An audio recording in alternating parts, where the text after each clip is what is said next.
നമസ്കാരം. ഇന്ന് Indian market ഏറെക്കുറെ റേഞ്ച് ബൗണ്ട് മൂവ്മെന്റ് നടത്തുകയും ഇൻഡെക്സ് ഫ്ലാറ്റ് പോസിറ്റീവ് സൈഡിൽ ക്ലോസിംഗ് നൽകുകയും ചെയ്തു. നിഫ്റ്റി 21,930 ക്ലോസിംഗ് നൽകി. ബാങ്ക് നിഫ്റ്റി 0.28% ഉയർന്നു. നിഫ്റ്റി IT ഇൻഡെക്സ് 1.25% ഇടിഞ്ഞു.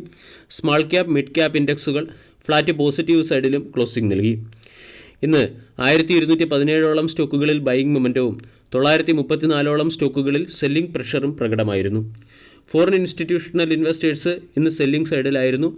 1691 കോടിയുടെ സെല്ലിംഗ് ആണ് FIS നടത്തിയത്. അതേസമയം DIS 327 കോടി രൂപയുടെ ബൈയിങ് നടത്തി. ഇന്ന് മാർക്കറ്റിൽ ഏറ്റവും മികച്ച പെർഫോമൻസ് കാഴ്ചവെച്ച ഒരു സ്റ്റോക്കാണ് ടാറ്റ ഗ്രൂപ്പിലെ ട്രെൻഡ് എന്ന സ്റ്റോക്ക്. ട്രെൻഡ് 19.48% ഉയർന്ന് 3626 ക്ലോസിംഗ് നൽകി.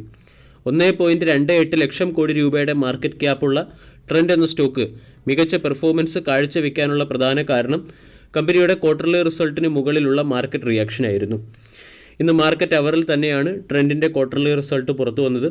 ട്രെൻഡിൻ്റെ പ്രോഫിറ്റ് ഇയർ ഓൺ ഇയറിൽ 140% ഉയരുകയും അനലിസ്റ്റുകളുടെ എസ്റ്റിമേഷനെ ബീറ്റ് ചെയ്യുകയും ചെയ്തു. പ്രോഫിറ്റ് ഇയർ ഓൺ ഇയറിൽ 140% ഉയർന്ന് 370 കോടിയായി മാറി. 280 കോടി രൂപയുടെ പ്രോഫിറ്റ് ആയിരുന്നു അനലിസ്റ്റ് പ്രതീക്ഷിച്ചത്. കൂടാതെ റവന്യൂ 50% വർദ്ധിച്ച് 3466 കോടിയായി മാറി. ഏകദേശം 3300 കോടി രൂപയുടെ റവന്യൂ ആണ് മാർക്കറ്റ് പ്രതീക്ഷിച്ചത്. എബിറ്റ മാർജിൻ ഇയർ ഓൺ ഇയറിൽ 95% വർദ്ധിച്ച് 629 കോടിയായി മാറി. 545 കോടി രൂപയുടെ എബിറ്റയാണ് മാർക്കറ്റ് പ്രതീക്ഷിച്ചത്. എബിറ്റ മാർജിൻ 400 ബേസിസ് പോയിന്റ് ഉയർന്ന് 14% നിന്ന് 18% ഉയർന്നു. മാർക്കറ്റ് പ്രതീക്ഷിച്ച എബിറ്റ മാർജിൻ 16%. അതായത് എല്ലാ പോയിന്റിലും മാർക്കറ്റ് എസ്റ്റിമേഷനെ ബീറ്റ് ചെയ്ത ക്വാർട്ടർലി റിസൾട്ടാണ് ട്രെൻഡ് കാഴ്ചവെച്ചത്. കൂടാതെ ഡിസംബർ ക്വാർട്ടറിൽ ട്രെൻഡ് അതിൻ്റെ വെസ്റ്റ് സൈഡ് എന്ന ബ്രാൻഡിൻ്റെ 5 സ്റ്റോറുകളും സ്റ്റുഡിയോ എന്ന ബ്രാൻഡിൻ്റെ 50 സ്റ്റോറുകളും ഓപ്പൺ ചെയ്ത് വെസ്റ്റ് സൈഡിൻ്റെ ടോട്ടൽ സ്റ്റോറുകൾ 227ലേക്കും സ്റ്റുഡിയോയുടെ ടോട്ടൽ സ്റ്റോറുകൾ 460ലേക്കും എത്തിക്കുകയും ചെയ്തു. ട്രെൻഡ് എന്ന കമ്പനിയുടെ innerwear, footwear, personal and beauty care സെഗ്മെൻറ്റിൽ നിന്നാണ് 16%ഓളം റവന്യൂ ജനറേറ്റ് ആകുന്നത്.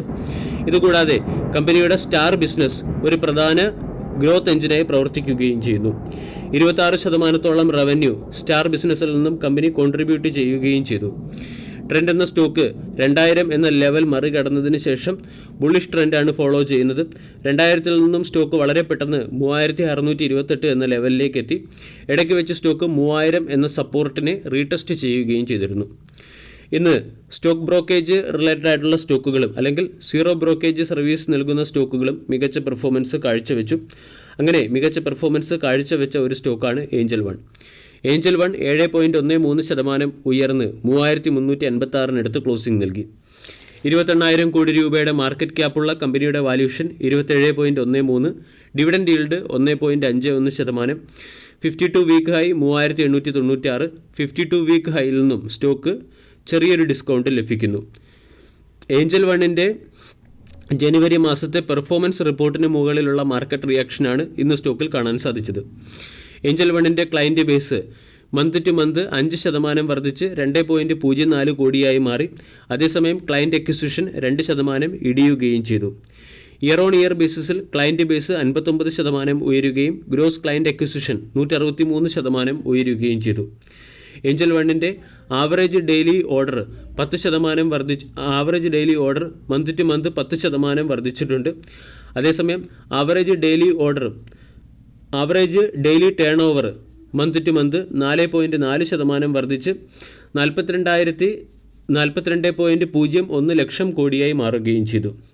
ഇവിടെ ഫ്യൂച്ചർ ആൻഡ് ഓപ്ഷൻ സെഗ്മെൻറ്റിൽ നിന്നും കമ്പനിയുടെ ആവറേജ് ഡെയിലി ടേൺ ഓവർ 4.4% വർദ്ധിച്ച് 43.36 ലക്ഷം കോടിയായി മാറിയിട്ടുണ്ട്. ഏഞ്ചൽ വൺ ക്വാർട്ടർലി റിസൾട്ടിൽ ഡീസൻറ്റ് പെർഫോമൻസ് കാഴ്ചവെച്ചു.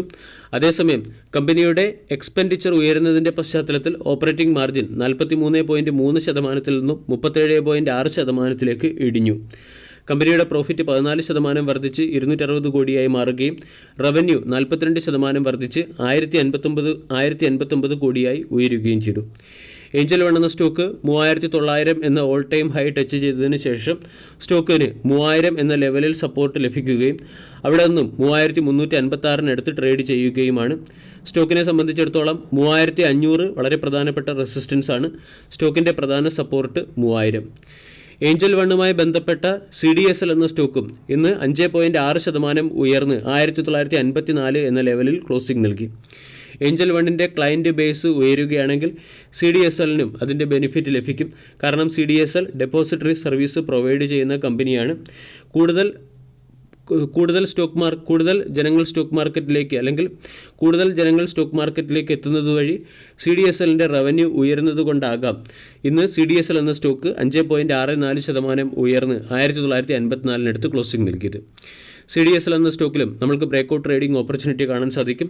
2 ദിവസം മുമ്പാണ് CDSLൻ്റെ ക്വാർട്ടർലി റിസൾട്ട് പുറത്തു വന്നത്. ക്വാർട്ടർലി റിസൾട്ടിൽ സെയിൽസ് 141 കോടിയിൽ നിന്നും 214 കോടിയിലേക്ക് ഉയരുകയും ഓപ്പറേറ്റിംഗ് മാർജിൻ 60% നിന്നും 61% മെച്ചപ്പെടുകയും നെറ്റ് പ്രോഫിറ്റ് 75 കോടിയിൽ നിന്നും 107 കോടിയിലേക്ക് ഉയരുകയും ചെയ്തു. CDSLൻ്റെ 3 വർഷത്തെ sales growth 37%, profit growth 37%, ROE 27%. CDSLനെയും range bound breakout trading point of view നമ്മൾക്ക് ശ്രദ്ധിക്കാവുന്നതാണ്. 2000 ഒരു പ്രധാനപ്പെട്ട റെസിസ്റ്റൻസ് ആണ്. 2000 എന്ന ലെവൽ ബ്രേക്ക് ചെയ്യുകയാണെങ്കിൽ 280 പോയിന്റിൻ്റെ അപ്സൈഡ് CDSLൽ നിന്നും പ്രതീക്ഷിക്കാം.